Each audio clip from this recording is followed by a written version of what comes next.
7 days, 850 kilometers, one of the most breathtaking coastlines on Earth.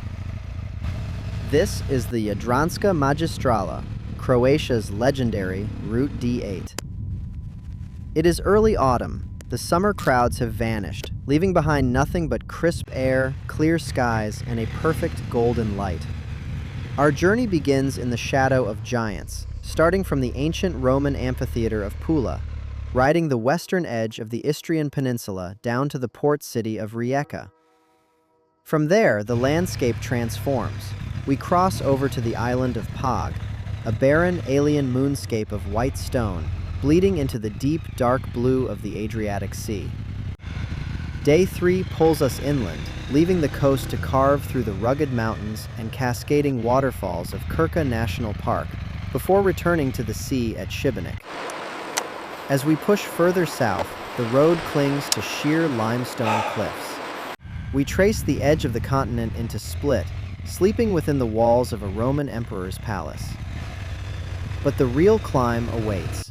Above the Makarska Riviera, we leave the ocean behind to conquer Sveti Jure, the highest paved road in Croatia, touching the clouds in the Biokovo Mountains. The final stretch is an engineering and historical marvel. Gliding across the massive new Peljasak Bridge, winding past the great defensive walls of stone, and chasing the sunset along the most beautiful coastal sweep in Europe. Until finally, we reach the end of the road.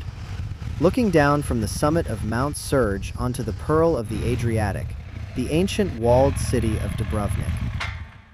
This is the ultimate Croatian ride. Let the journey begin.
That wraps up a beautiful trip. But the journey for 2465 Road Trip doesn't end here. Where will we ride the wind and conquer epic curves next? Stay tuned. Please like, share, and subscribe to the 2465 Road Trip channel. See you on the road.